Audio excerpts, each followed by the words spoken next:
Voilà le moment fatidique de l'homélie, la première d'un dimanche. Alors je suis heureux de vous la livrer.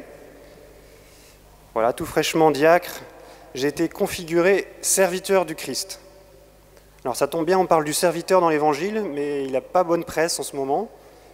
C'est un serviteur impitoyable, alors j'espère que voilà, le Seigneur me donnera la grâce de rester humble et à son service, tel qu'il me l'a configuré pendant mon diaconat.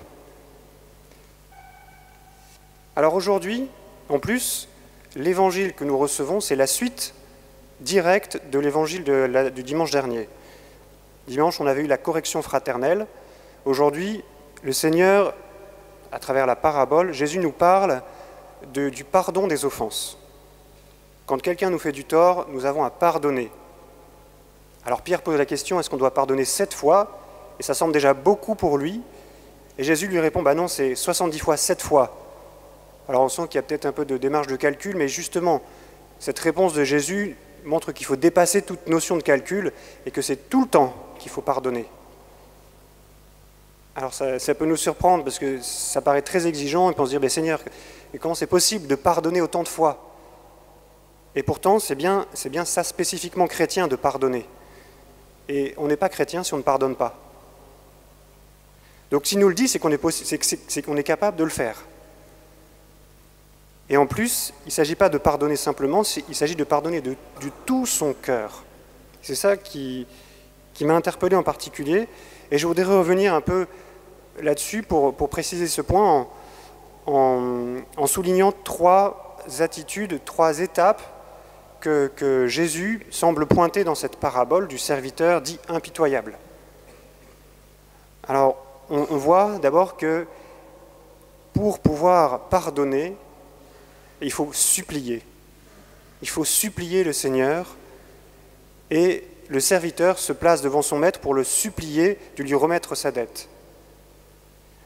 Eh bien, en fait, nous sommes comme ce serviteur, nous sommes endettés et cette dette est insolvable devant Dieu parce qu'il nous a lavés de tout péché. Notre péché, nous ne pouvions pas nous débarrasser de nous-mêmes de notre péché. Et le Seigneur nous a rachetés et c'est pour ça que nous lui appartenons. Et c'est ce que nous redit la deuxième lecture dans l'Épître aux Romains. Nous appartenons au Christ et donc nous sommes appelés à le servir. Mais ce n'est pas une servitude écrasante, bien au contraire, c'est une servitude qui nous libère. On est libre quand on sert le Seigneur. Mais alors, pour nous, donc, il s'agit de supplier le Seigneur avec foi. Donc pour une part, le serviteur, dans la parabole, il commence bien. Parce que cette supplication, ça va provoquer la compassion de son maître. Alors on comprend bien que ce maître, c'est une image du Père, une image de Dieu. C'est tout à fait ça en fait. En suppliant le Seigneur, en posant un acte de foi, à chaque fois qu'on demande quelque chose au Seigneur avec foi, en fait son cœur se dilate. C'est comme un robinet. Un robinet, vous savez, qu'on peut voir dans les stations, on appuie dessus, puis l'eau coule juste après. C'est une image que j'avais retenue en entendant quelqu'un parler de Sainte Thérèse, qui disait que en fait, le cœur de Dieu est si compressé d'amour que à chaque fois qu'on fait une demande, c'est comme si on presse sur ce robinet et la miséricorde jaillit comme l'eau jaillit du robinet. Donc voilà, n'ayons pas peur de demander, de supplier, et c'est comme, supplions pour que cette miséricorde jaillisse. Et ça marche pour le serviteur, puisqu'il reçoit la compassion.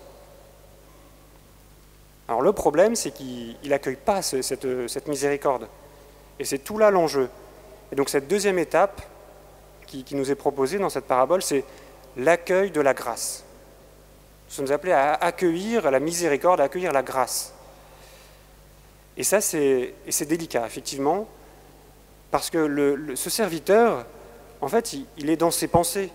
Il est persuadé qu'il doit rembourser à tout prix la dette. Il est dans ses calculs.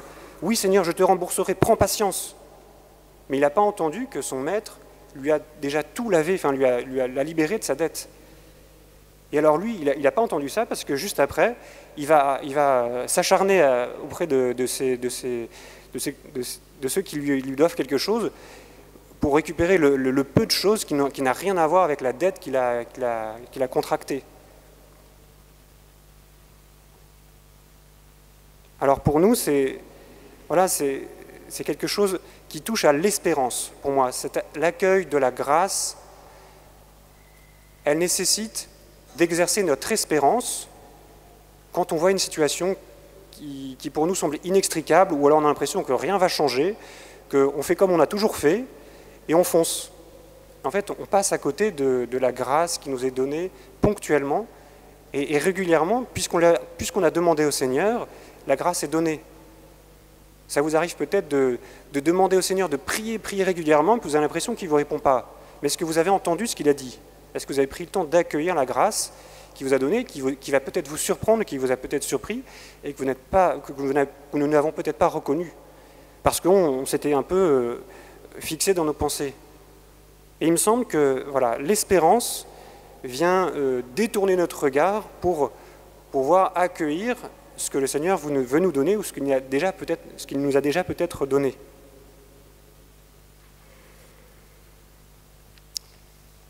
Et en tout cas, il est toujours bon de relire ce psaume magnifique qu'on a entendu. Le Seigneur pardonne toutes les offenses. Il te guérit de toute maladie.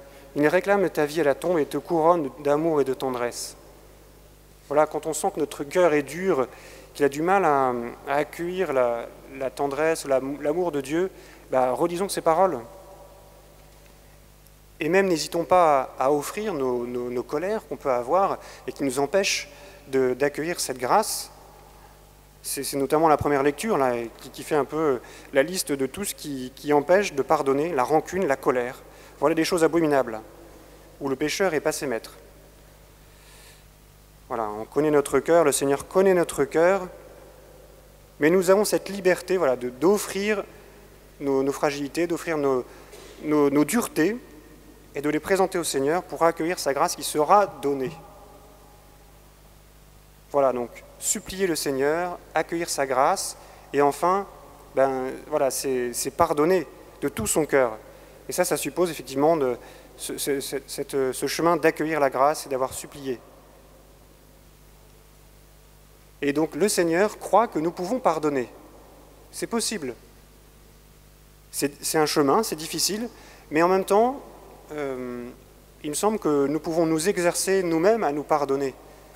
Et peut-être que cette semaine, si vous le voulez, ça peut être un exercice de penser à quelqu'un, pendant la messe. Vous pensez que ce serait bien de poser un pardon à cette personne ou d'accueillir un pardon. Eh bien, ça peut être cette semaine l'occasion de faire cette démarche, parce qu'on a besoin de s'exercer à pardonner. Des fois, on a nos lèvres qui brûlent de dire pardon, on n'a pas envie de le faire. Et c'est peut-être le moment justement de le faire pour pouvoir apprendre à rentrer plus en profondeur puis à pardonner toujours plus profondément de tout notre cœur. Et ça, c'est sans cesse qu'il faut le faire. Voilà, donc demandons au Seigneur, pendant cette Eucharistie, de nous éclairer sur les pardons à poser. N'hésitons pas à lui présenter ce qui peut faire obstacle au fait de poser un pardon. Nous pouvons aussi remettre entre ses mains une joie qu'on a reçue, parce qu'il est bon aussi de remettre tout ce que le Seigneur a donné. Voilà, confions-nous au Seigneur, et même pendant la communion, au moment où nous allons recevoir le corps du Christ, pensons peut-être à une situation où nous aurions besoin d'avoir un peu d'espérance, un peu plus d'espérance, pour pouvoir accueillir la grâce et pardonner d'un cœur, de tout notre cœur. Amen.